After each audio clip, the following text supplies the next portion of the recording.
নমস্কাৰ বন্ধুসকল, লৈ আহিছোঁ এই মুহূৰ্তৰ বিশেষ 5টা গুৰুত্বপূৰ্ণ খবৰ।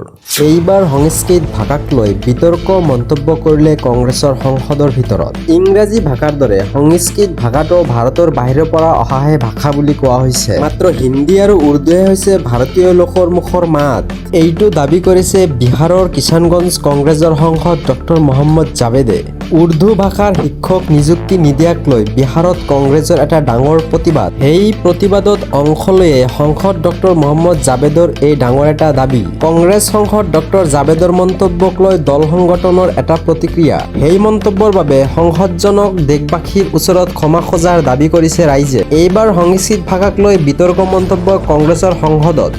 আজিৰ আনটো বিশেষ খবৰ, সোনাম বাংচুৰ দেশবাসীলৈ এটা বিশেষ বাৰ্তা। মোৰ শৰীৰ লাহে লাহে অকামিলা হৈ আহিছে, মাংসপেশীয়ে কাম কৰা বন্ধ হৈছে। লাহে লাহে মোৰ শৰীৰৰ অৰ্গেনছবিলাক নষ্ট হৈ যাব আৰু শেষত মগজু পেৰালাইজ হ'ব। 21 দিন হ'ল মই একো খোৱা নাই। 20% শৰীৰ হৈছে অকামিলা, কিন্তু এতিয়া মোৰ মগজু অকামিলা হোৱা নাই। অনশনস্থলৰ পৰা সোনাম বাংচুৰ দেশবাসীলৈ এই বাৰ্তা। সংখ্যালঘুৰ শিক্ষা ব্যৱস্থাত এতিয়া হ'ব বিশেষ সাল সলনি। সম্পূৰ্ণৰূপে শেষ কৰি দিয়া হ'ল মুছলমানৰ মাদ্ৰাছা বোৰ্ডখন। আজিৰে পৰা বিলুপ্ত হ'ল মাদ্ৰাছা বোৰ্ডৰ সকলো ক্ষমতা আৰু দক্ষতা। সংখ্যালঘু জনতাৰ শিক্ষা ব্যৱস্থাত ব্যাপক সাল সলনি। ৰাজ্যিক সংখ্যালঘু শিক্ষা প্ৰতিকৰণৰ হাতত মাদ্ৰাছা বোৰ্ডৰ ক্ষমতা হ'ব এতিয়া। সংখ্যালঘু শিক্ষা প্ৰতিকৰণৰ মতে চলিব মাদ্ৰাছা। মাদ্ৰাছাৰ পৰিৱৰ্ততে সংখ্যালঘু শিক্ষাৰ্থীৰ উন্নত শিক্ষা প্ৰদান পক্ষত আজিৰে পৰা উত্তৰাখণ্ডত বিলুপ্ত কৰা হ'ল মাদ্ৰাছাৰ বোৰ্ডখন। কেৱল ধৰ্মীয় শিক্ষা প্ৰদান কৰা মাদ্ৰাছা বোৰ্ডৰ পৰিল অন্ত। মাদ্ৰাছাত এতিয়াৰ পৰা পঢ়াব লাগিব বিজ্ঞান, গণিত, কম্পিউটাৰ শিক্ষা। সকলো সংখ্যালঘু শিক্ষা প্ৰতিষ্ঠানে মানিব লাগিব এই বিশেষ নিয়ম। নতুন নিয়ম নমনা সংখ্যালঘু শিক্ষানুষ্ঠানৰ বিৰুদ্ধে হ'ব বিহিত ব্যৱস্থা। বিগত বৰ্ষতে এই নতুন আইন প্ৰণয়ন কৰিছিল উত্তৰাখণ্ডৰ চৰকাৰে। ভাৰতীয় সম্পত্তিত আমেৰিকাই কৰিলে এয়াৰ ষ্ট্ৰাইক, হৈ পৰিল চাহাবাৰ বন্দৰ। ভাৰতৰ সমৰ্থিত ইৰাণৰ চাহাবাৰ বন্দৰক লক্ষ্য কৰি হৈছে আমেৰিকা। আমেৰিকাৰ প্ৰতিৰক্ষা সচিব পিটি হেগছেথে কয় যে বন্দৰটোত বিমান আক্ৰমণ সংঘটিত কৰা হৈছে। বন্দৰটোৰ এটা চোৰাংচোৱা টাৱাৰ ভাঙি পেলাইছে আমেৰিকাৰ সেনাই। ভাঙি পৰা টাৱাৰটোৰ এখন ফটো ৰাজহুৱা কৰিছে হেগছেথে। আমেৰিকাৰ এই আক্ৰমণত 8জন লোক নিহত হৈছে আৰু 20 জন হৈছে আহত। ইৰাণৰ বিৰুদ্ধে আমেৰিকাৰ সামৰিক অভিযান সঘনাই লক্ষ্য কৰি আহিছে চাবাহাৰ বন্দৰ।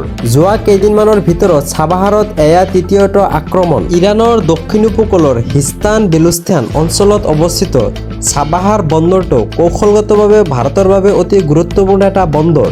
পাকিস্তানক বাইপাছ কৰি আফগানিস্তান, ইউৰোপ, ৰাছিয়াকে ধৰি মধ্য এছিয়াৰ বিভিন্ন দেশৰ সৈতে বাণিজ্যৰ বাবে গুৰুত্বপূৰ্ণ। নতুন দিল্লীয়ে তেহৰানৰ সৈতে যৌথ উদ্যোগত এই বন্দৰ প্ৰকল্পৰ কাম কৰি আহিছে।